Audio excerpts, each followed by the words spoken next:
When the going gets tough, the duff gets going. Welcome back to LOI Fan TV, guys. We're back for an extra video today. I'm sure you have all heard. Yeah, Damien Duff has resigned as Shelbourne manager.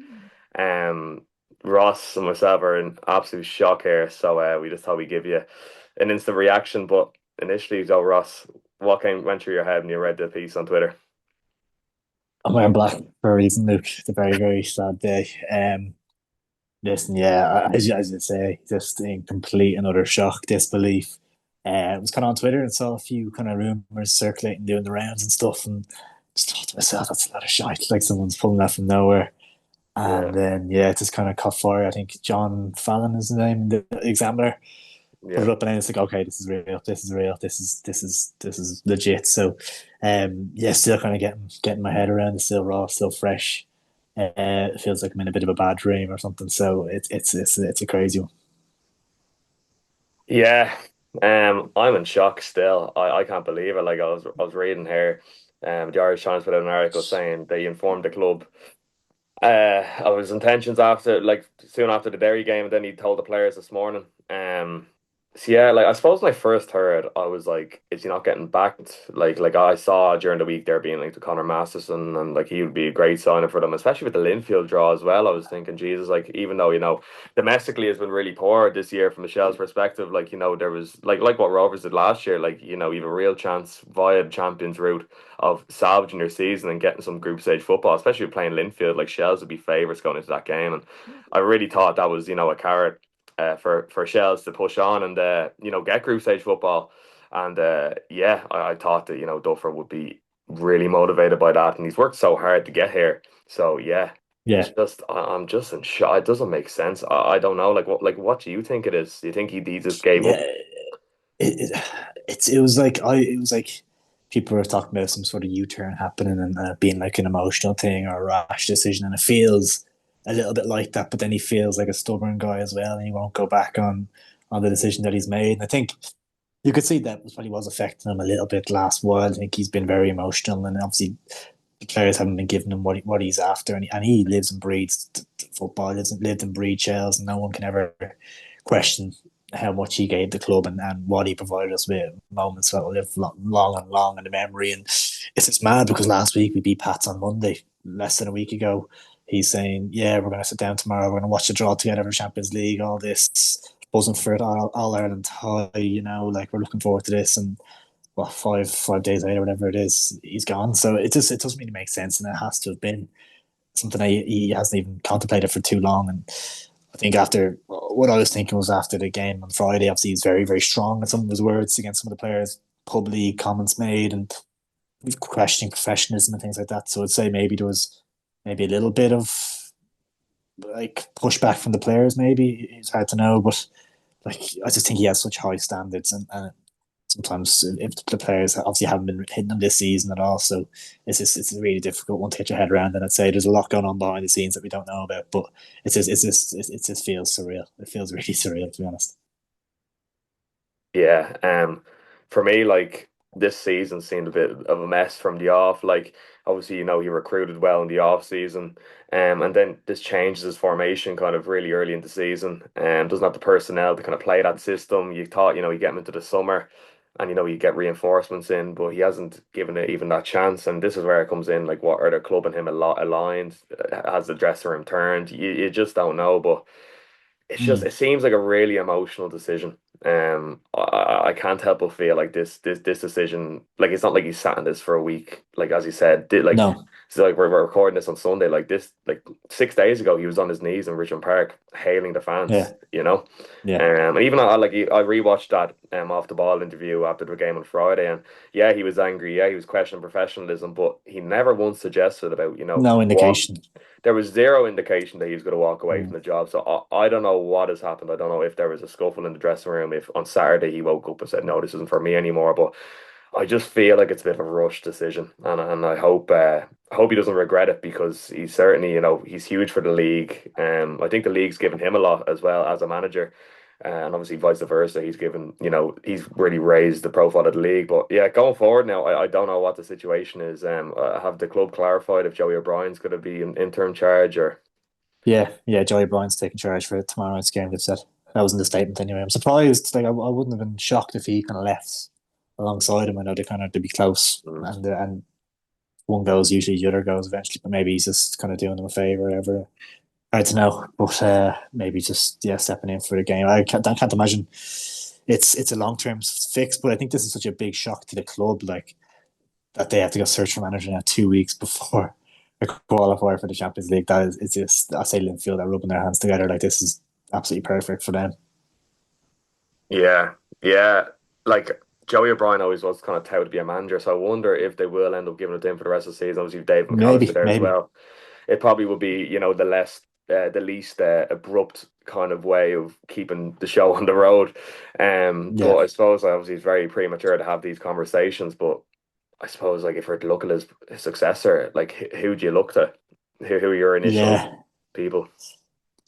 I've seen people say Kev Doherty, obviously former Shells man, Yeah. done very well. Drogheda has him in second place. Obviously, won't be featuring Europe this season after their Drogheda were expelled from Europe. So maybe there's a thing. Maybe he'd be interested in coming, but I think he only signed a new contract with Drogheda recently enough, so might be hard to get him out of there. I think John Russell wouldn't be the worst appointment, but obviously a different kind of style. I think he's a really good, young, exciting manager, but is that a bit of a risk at this stage, especially with Europe? You kind of want maybe someone a little bit more pragmatic and a little bit more proven potentially. But I think that as a long term, I think I'd like to see John Russell potentially come in.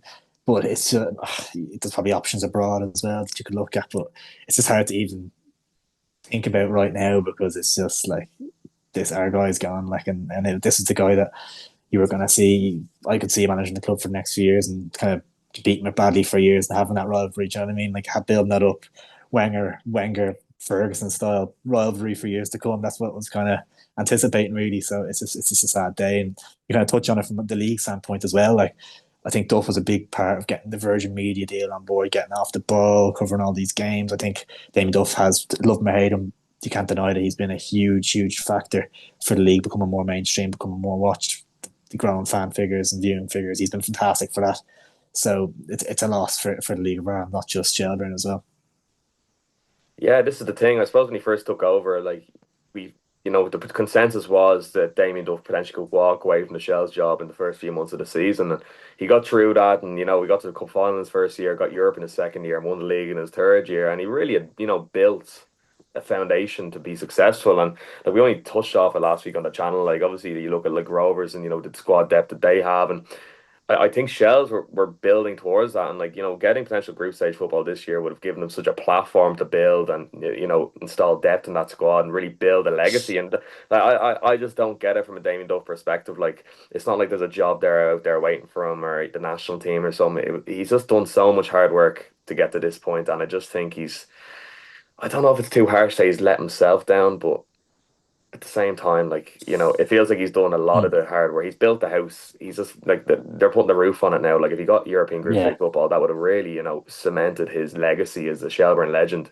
He's already a legend yeah, with the league win, but like he's just like even after the draw, it just doesn't make sense. It's I know. shocking. Yeah, It's yeah. shocking. It's makes it hard to comprehend as well when he's talked about how England doesn't really interest him at this point in his life, and Mm. he's his kids, his young children at home, young family at home, and he's not interested in moving abroad or anything. And I don't think the Ireland job or any kind of FEI job interests him either. And just felt like it was like perfect club for him for the foreseeable. But maybe it is kind of that Mourinho thing where sometimes it was kind of like 2 3 years of pure emotion and you get the most out of your players. And then after a while, do the players just get a little bit drained of that? And like, how long can you keep getting that much out of what is a group of players that aren't at a level of a Shamrock Rovers, and maybe Duff standards are just a little bit too high for what some of those players can really achieve year in, year out. So it's just hard to know, isn't it? Like, but yeah, it's a devastating one. I'm not going to lie to you. Absolutely good.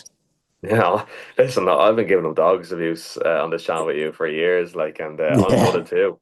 Like yeah, it's such a big character in the league, leaving the league, and it's really sad to see. And I didn't imagine it ending like this. I imagined it ending with in Ireland coming from and him going and saying to you, like, look, like yeah, this is my job. Like I yeah, did not see it. It's just we're all in shock. But I suppose going yeah, forward going forward like with successors, like obviously you Jim Crawford there that has a Shells connection too. I don't know. But I just think Kev Doherty. I think he'd be the perfect one. Like I think if Shell's, That seems like the fit, doesn't it? Yeah, it makes sense. Like he's already, I think he's probably what that group needs now as well. Obviously, like Damien Duff probably is a heavy metal manager at the height of emotions all the time. Like Kev Doherty's kind of the opposite to that.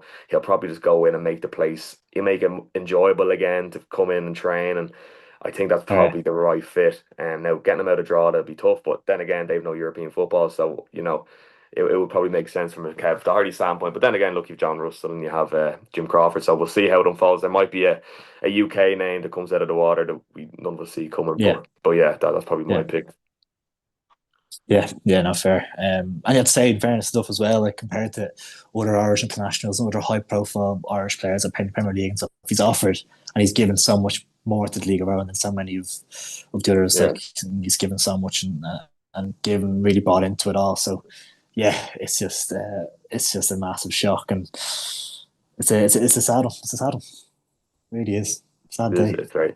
It's a lot less to talk about in our weekly videos now. Like you'd always have a good quote to go off every week. Like That's it. Yeah, that's it. Like it's yeah. I don't know. I'm out of things to say on it, to be honest. But yeah, I suppose we'll just see how it unfolds. Like, look, obviously we'll be doing our weekly preview and prediction, so we'll probably have an update for you then as far as next steps with Shells, and obviously the game. We've already done our 20 and 21 gaming predictions, but we didn't. None of us envisaged that they should go have into been. water, go into Waterford on Monday. Yeah, Um, with a no manager. But sure, look, I suppose that's just how the cookie crumbles. But yeah, look, guys, if you're new, please subscribe to the channel, comment, let us know what you think. And yeah, look, this video might outdate quick, so if there is updates, that maybe go out of context what we're saying. It's Sunday afternoon here, so that's probably why. But yeah, as I said, thanks very much, guys. Ross, appreciate it. Cheers. yeah. Thanks, man.